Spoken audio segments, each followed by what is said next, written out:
তুই দাঁড়া, আমি একটু ভেবে দেখছি কি করা যায়। ঠিক আছে মা। মা টয়া, আপাতত চল আমরা আমাদের ঘরের চালের উপরে আশ্রয় নিই, তারপরে দেখা যাবে কি করা যায়। মা, আমরা আপাতত থাকার জন্য তো একটা জায়গা পেয়েছি, কিন্তু কাল রাত থেকে তো আমরা না খেয়ে আছি। মারে, এখন তো আমাদের কাছে খাওয়ার মতো কিচ্ছু নেই, কিন্তু কিছু শুকনো মুড়ি আছে।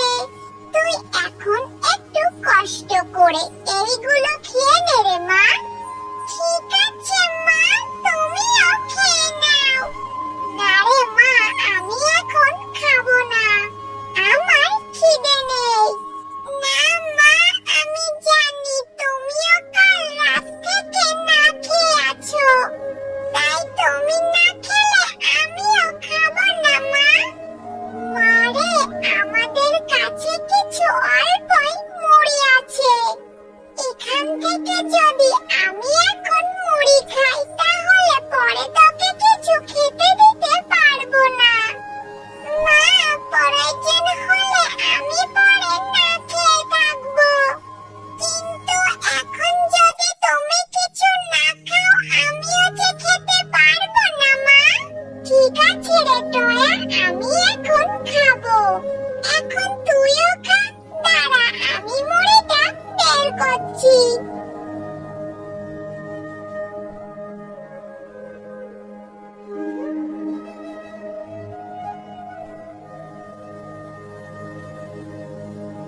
মা, ও মা, এই যে দেখো, আমাদের এখানে একটি নৌকা ভাসছে।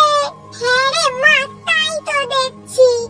সৃষ্টিকর্তা নিশ্চয় উত্তম পরিকল্পনাকারী, তিনি নিশ্চয় আমাদের এই পরিস্থিতিতে আমাদের সাহায্য করার জন্য এইটা পাঠিয়েছেন। মা, চলো আমরা এই নৌকা দিয়ে খাবার খুঁজে আনি।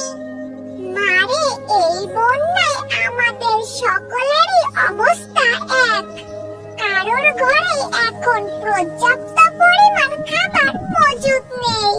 কোথায় খাবার পাবো রে মা? তার থেকে চল আমরা এই নৌকাটি দিয়ে অন্য কোনো শুকনো জায়গায় চলে যাই। ঠিক আছে মা, কিন্তু আমরা যাব কোথায় জানি না রে মা। তবে এখানে তো জলের পরিমাণ বেড়েই চলেছে, কিছুদিনের মধ্যেই তো জল জাল পর্যন্ত পৌঁছে যাবে। আর এখানে থাকার চেয়ে অন্য জায়গা খোঁজ করাই ভালো। হ্যাঁ মা, তুমি ঠিকই বলেছ। চলো আমরা কোনো শুকনো জায়গার খোঁজ করি। তারপর তারা মা ও মেয়ে নৌকাটা ভাসিয়ে দেয়, আর ভাসতে ভাসতে একটি জায়গায় গিয়ে পৌঁছায়। মা, আজ 2 দিন ধরে নৌকায় ভাসছি, তাও তো কোনো শুকনো জায়গার খোঁজ পেলাম না মা। আর এদিকে খিদেয় আমার পেটটা জ্বলে যাচ্ছে। তুমি কিছু একটা করো মা, তা না হলে যে আমি না খেয়ে মরে যাব মা। মারে, আমি যে বড্ড অসহায়, আমি এই অবস্থায় তোকে কোথা থেকে খাবার এনে দেব রে মা? তুই আরেকটু ধৈর্য ধর রে মা। সৃষ্টিকর্তা নিশ্চয় আমাদের জন্য কোনো না কোনো ব্যবস্থা ঠিকই করে দিবেন। মা টয়া, ওই যে দূরে একটা শুকনো দ্বীপ দেখা যাচ্ছে, চল আমরা ওইখানে যাই। হ্যাঁ মা, চলো। তারপর তারা নৌকাটা আবার ভাসিয়ে দেয়। মা, মা দেখো, এই দ্বীপটা কত সুন্দর।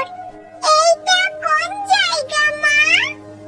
জানি না রে মা, এইটা কোন জায়গা, তবে এই জায়গাটা অনেক সুন্দর। এর আগে কখনো আমি এত সুন্দর জায়গা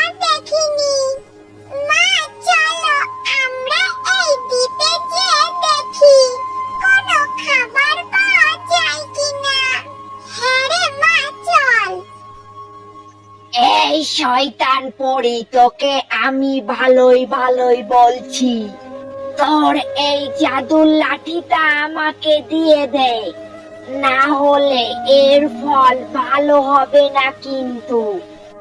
দুষ্টু তান্ত্রিক, তুই যাই করিস না কেন, আমি তোকে আমার জাদুর লাঠি কখনোই দেব না। ঠিক আছে, তুই যদি তোর জাদুর লাঠি আমাকে না দিস, তাহলে আমিও তোকে আর বাঁচিয়ে রাখবো না। এবার বল, কি করবি তুই?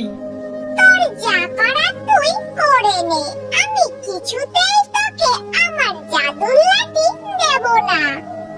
মা দেখো, ওই পরীটাকে ওই দুষ্টু তান্ত্রিক আটকে রেখেছে, আমাদের ওই পরীটাকে বাঁচাতে হবে মা। হ্যাঁ রে মা, তুই ঠিকই বলেছিস, আমাদেরকে ওই পরীটাকে বাঁচাতে হবে। তুই এখানে দাঁড়া, আমি কিছু একটা করছি। হ্যাঁ মা, তুমি যা করার তাড়াতাড়ি করো।